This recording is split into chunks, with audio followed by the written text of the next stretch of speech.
Okay, so in an NBA Finals series, the Chicago Bulls are set to play against the Utah Jazz. To win the series, the Bulls must win 4 out of 7 games.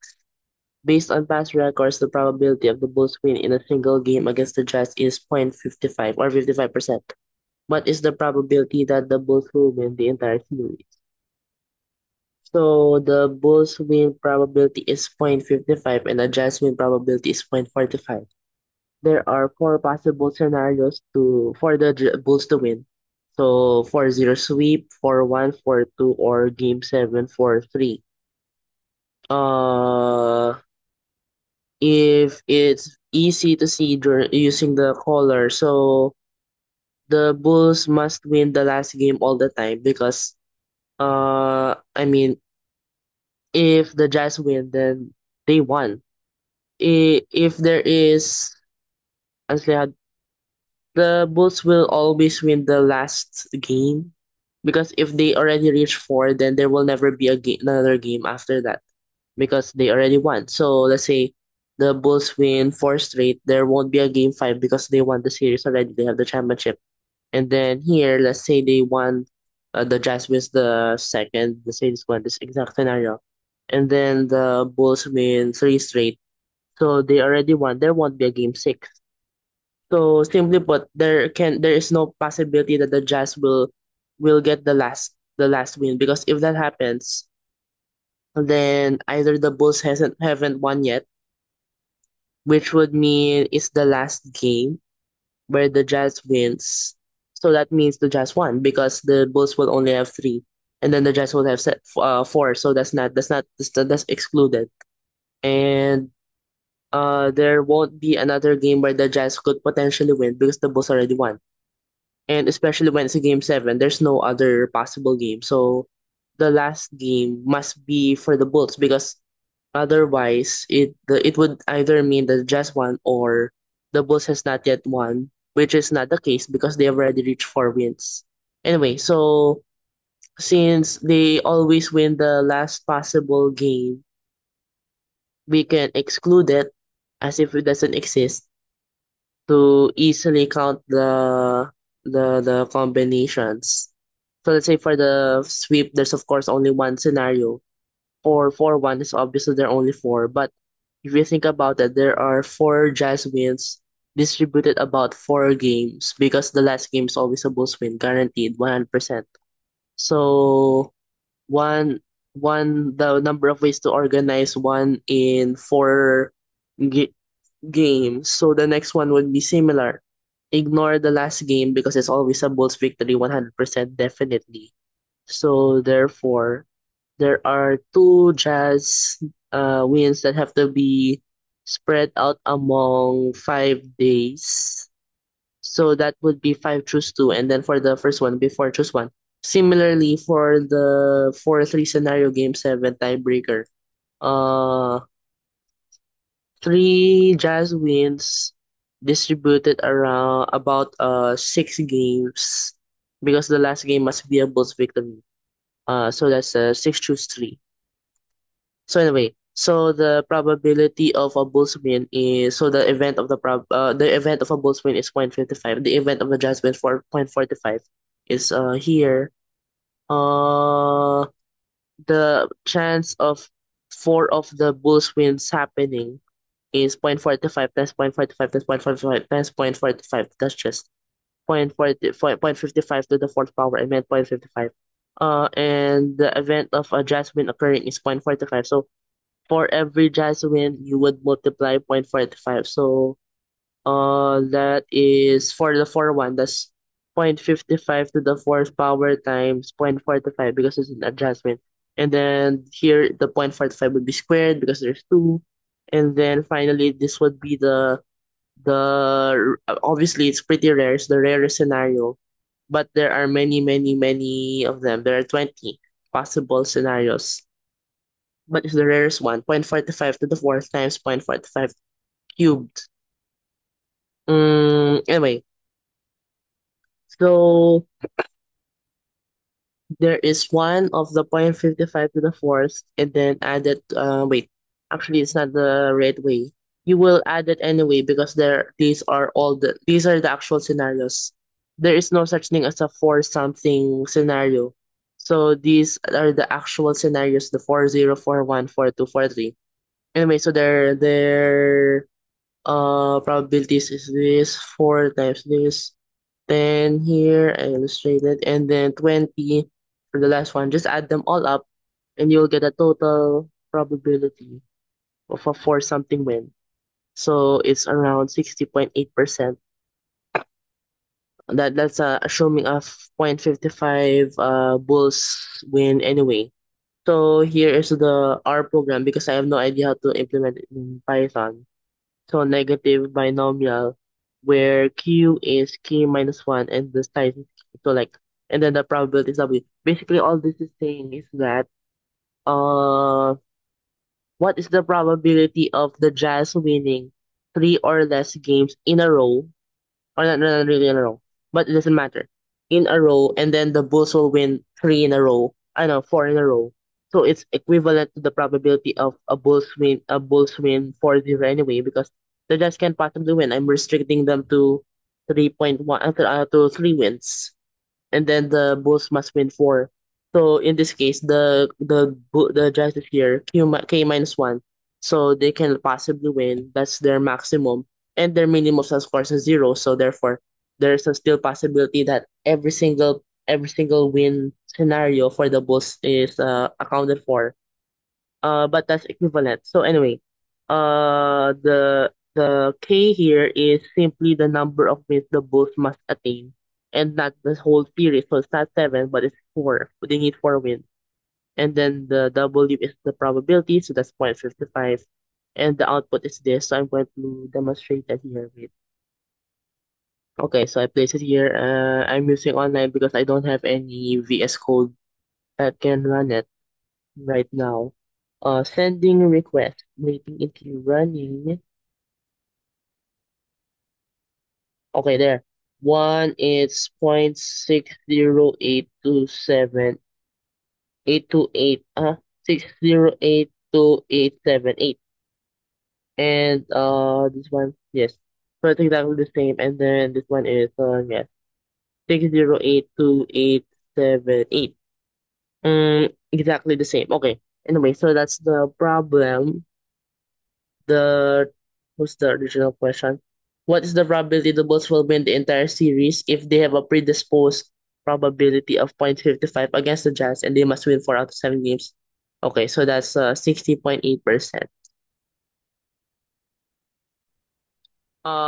So bali yun po. Yun po yung solution. Okay. Actually, yung ginawa mo sa code mo yun, it's the negative binomial. Yung Tama, ginamit mo. negative Yung po. PN binom, so that's the negative N ay yung ginamit. That's correct. Actually, mas maganda ang ano mo explanation mo yung pinaisa-isa mo. Actually, I just realized it right now na yung sinabi mong last column that it is always expected ng Bulls, it's always winning. So hindi na natin yung bibilangin. So the rest, bibilangin natin those nga, di ba, expected out of the 6 games, tatlo doon tatlo doon papanalunin ng ng Bulls. So what will be all of the combinations you will have? Maganda yung pagkakaano, actually maganda yung the way you were able to explain them, which is much better sa akin. So pero your solution and my solution, it's the same, except the way you explained it's much better. I understand how the negative binomial works as a transition from the binomial. Kasi the way you are thinking right now, it's binomial to. So meaning, what you are counting, it's probability of successes of winning 4 games, 5 games, and so on. Pero ang pagbibilang mo ng combination of the Jazz and the Bulls to win together, yun ang maganda actually in the way you are illustrating it. Ganda, actually galing. And then plus, kinumpute mo pa ang solution, lahat-lahat. Okay, that's good. Medyo Galing. surprising po sa akin na medyo surprising po na medyo mababa po yung in total. Kung 55% slightly mananalo. Naging Oo. 60.8 lang. And actually, in-expect ko po mga 70 pero mababa lang pala po. But given that it's 0.55 na in the very beginning, so meaning competitive, may competitive advantage na yung Bulls to begin with. 'Di ba usually if it's below 50%, I don't know if you will be simulating all possible percentages, meaning gagawin mo random variable, yung probability, tapos paglalaroan mo kung anong best chances of winning, at least by how much percentage. Although we know hindi naman yan totoo palagi, pero at least kung co-compute mo palagi, if it's most of the time 55%, more often one of the team will be winning. So may 60.8% chance of winning, all in all for all of the games that they will be encountering. Wow. Okay. Oo, maganda. Actually, maganda yung nagugustuhan kong explanation mo eh. Kasi paano to i-connect? Kasi ito yung problem ko nung ginawa namin tong problem. Sabi, paano siya i-connect with a binomial point of view to a negative binomial point of view? Yun pala kasi hindi mo na bibilangin ang last column. Kasi expect mo na talaga mananalo siya dapat doon. So meaning, ang chances na lang, ilang beses siya mananalo before the last game na expected siya Isip ko nga mananalo. po baka medyo mali po. Yung una ko po, isip ko, how do I count kung the Bulls are winning? Kasi there are four of them, identical po. Tapos there are, let's say dito po, may six columns. How do I find the number po nun? It turned out pala po, I should count the Jazz. Kasi kumbaga mas madali po Mm. yun. Tama. Itong intuitive way of solving, meaning you don't think of the formula first. All you have to do is to think, paano possible combination nito, tapos ano yung... Kasi common way, ang common na ginagawa is, anong formula? Paano to siya solve? So, ginawa mo is you intuitively think of the problem first, anong probability of winning, at how many times, anong possible combinations to happen. So, ayun, that's good. That's good. Kasi kung i-google mo tong problem, hindi to mahahanap eh. Saan So, po to, saan po to sir na itong problem na to? sa ano to? Sa recently na Philippine Stat Quiz. That was the regional finals Ah, noong November 8. So was one of the difficult question that was asked for all, na mga senior, ano po yan? Senior high school or mga first year college. first year college po? First year college siya. Tinignan yung curriculum nila nung high school, can they answer certain problems. Pero actually itong type ng problem ito normally hindi naman to binibigay sa high school. So pang-contest talaga to na problem. Opo. And then tapos yung mga professors, may dalang professor kasi from UP Visayas. Nagtataka paano to i-solve? Kahit nga kami kini-question namin yung solution eh. And then I believe hindi siya kaya in only in 2 minutes kasi binigyan lang sila ng 2 minutes to answer this problem. Ayo Ay, po. How grabe. long did you solve this Ako lang po, problem? just to get the basic idea po, yung logical step to count the jazz po, parang mga 1 hour siguro po. Naisip. Anong pag-iisip ng Apo, pagbibilang kung to, anong to get possible to get combination? the idea of using the jazz po. Pero given that na wala kang training sa probability, which is still which is still quicker even with an average math major students in college, hindi yan madali kahit 1 hour to solve this problem. That's good, that's good. Maganda yung tuition mo na binigay sa problem. Just keep it up. Mabati. Okay? Abo. So, yun. Any questions? So far, two ways of solving it. Pinakita mo one, it's the way it's counted. Second, gumamit ka na ng program because of the formula na meron sa negative binomial. Abo. Okay. So, kung wala ng question, let's proceed. Meron ba po kayong solution? The same lang sa'yo. Ipapakita ko ang solution na to. Let me share it on my screen. Sana ba yung ano ko? And share.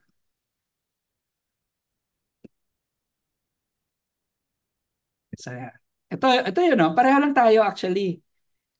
Ito yun siya. Allow, Zoom is requesting bypass system private window. Allow.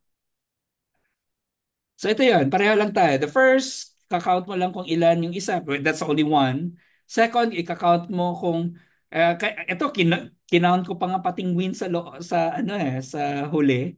Tapos everything one loss, then tatlong wins each. Tapos ito yung, I think this is the 10 ways. Hindi ko na-count ay yung 20 kasi marami na siya. So kaya sabi ko, Ako rin po, idat ko na lang. umabot po ako ng 11 sa una, tapos parang it doesn't make sense. So, inatin, okay, nahanap ko po. Tapos yung next 17 yata, o tapos umabot ng 23. So, Ah, dami pong debugging sa ano po, just to write down the ano po. To kasi write, gumamit ka ng, I know sa Python may, sa SciPy ba? I think merong statistical package yun sa negative binomial. Hindi mo yun na-try? hindi po, kasi yung Python is very modular. No, Yung Alex, po parang, ang R kasi meron ng ano package na siya for negative binomial. ano po. So that's good. At least ginamit mo pa rin ng R. Pero kaya ba po siya? Kaya, ito po mismo, Kaya sa Python po. ito pong, to draw the possibilities. I think that it would be possible. Pwede. I-run mo, Gawa po na kanina gagawin, po na. just run yung 0.55 at 0.45. I-run mo each, tapos i-loop mo lang siya, then store it. Tingnan natin yung anong itsura ng probability as increases. Ayan. Nga ba? Maganda yan ano pwede mo i-simulate. I-run mo lang siya. Then graph it lang just to see the distribution. Wow. Meaning magiging random variable ang probability of winning. So Pina, try pina, mo yan. Python ko po kasi Nga siya ba? para ano po para sabi niya po 'di ba pagka in the future gagamitin niya yung Python. Yeah, Python, R, ito yung mga palaging ginagamit. Opo, opo. That's good. Ito yung second solution. Ito yung gumagamit na ng negative binomial. Kinonek ko na yung dalawa. So, it's still the same. Pareho lang naman siya. As ang ginawa mo sa computer program, ito na yun. Ito yung niloop mo. Yung gumalaw is ito, 4, 5, 6, 7. Yan ang gumalaw. Mm. Tapos may -1 na po na kasi may ano nga po, may extra. Oo, ang extra. Kaya nga sabi ko, ayan pala ang intuition ng connection ng negative binomial with binomial kasi hindi mo nagagalawin yung last. Nga ba? Kaya nung Kasi sigurado po sinabi siya it mo, must be the kung last hindi mo na yun i-count, tama naman actually. That's the point na hindi ko naisip actually. nga ba? Ayun, i-share ko yan sa mga kilala ko. Sabi ko, "Ay, may nakasolve dito, 14 years old pa lang." No? Na ganitong intuition. Okay? So that's it. So this is the solution sa akin naman na part. And Thank I you Okay, po. use this okay. this Thank problem. you po. Kasi kung di namin to gagawin, baka hindi kami makatulog afternoon ng ano Asa na yan?